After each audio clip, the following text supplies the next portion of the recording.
Today I would like to know about different of principles of Islamic banking and conventional banking in Malaysia.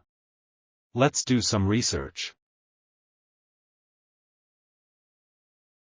I found a video about it. Let's check it out. Hi, I am Johan. For this video, I would like to share about different of principles between Islamic banking and conventional banking in our country. The distinguishing factor between two systems lies in the Syariah requirements, which is fundamental for Islamic bank. Islamic are founded formally by Shariah requirements and must end-to-end comply with Shariah. Any infringement of the requirements will render any products and services invalid. Any loan given by Islamic banks must be interest-free. Conventional bank money as a commodity and lend if against interest as its compensation. Islamic banking products are usually asset-backed and involves trading of assets, renting of assets, and participation on profit and loss basis. The differences of current account between conventional and Islamic banking. For conventional, no specific underlying mode is used in current account. For Islamic, a mean current account is based on card contract where the bank is liable to pay depositors money back on demand.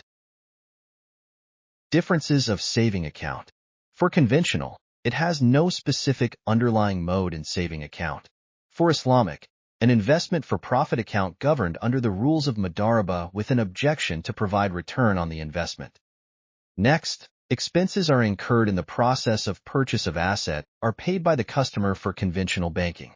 For Islamic banking, bank is the owner of the asset, therefore is it liable to pay all expenses incurred in the process of its purchase.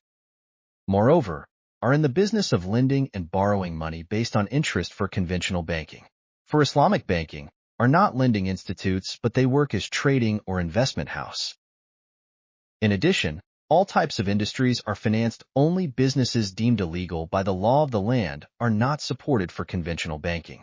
But for Islamic banking, it do not permit financing to industries that cause harm to the society such as gambling, tobacco, alcohol, and etc. Last but not least, for lending or financing, generally conventional banks do not involve themselves in trade and business as they act only as money lenders. But one of the Islamic bank business model is based on trade, thus it need actively participate in trade and production process and activities.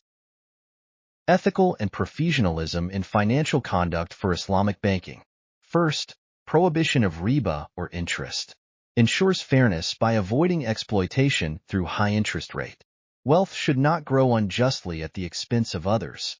Encourages risk-sharing and promotes economic justice by requiring that both parties share profits and losses. Second, prohibition of gharar or excessive uncertainty avoids speculative or ambiguous transactions to protect stakeholders from fraud and exploitation. Promotes clarity and full disclosure in financial contracts, reducing the risk of disputes and misunderstandings.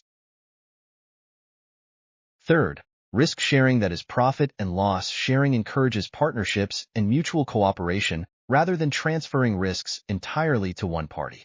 Enhances accountability and transparency as all parties involved are required to disclose risks and agree on terms. The last one, zakat and social responsibility, promotes wealth distribution and the welfare of society by mandating the giving of zakat or almsgiving. Then encourages financial institutions to contribute to social development and prioritize ethical investments. Ethical and professionalism in financial conduct in conventional banking. First, profit-driven objectives focuses on achieving returns for shareholders while adhering to regulatory standards to avoid unethical practices. Banks are required to operate within legal frameworks, ensuring compliance with laws and guidelines. Second, market competition promotes competitive practices that aim to enhance customer satisfaction and reduce costs, encourages innovation, efficiency, and adherence to anti-competition laws to maintain fairness.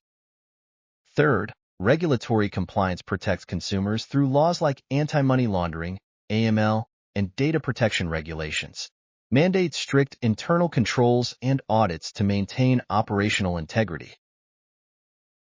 Last but not least, risk management and mitigation emphasizes minimizing risk exposure for both the bank and its clients to maintain financial stability, incorporates robust risk assessment tools and compliance framework to safeguard investments.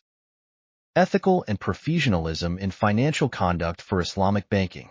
First, prohibition of riba or interest. Ensures fairness by avoiding exploitation through high interest rate.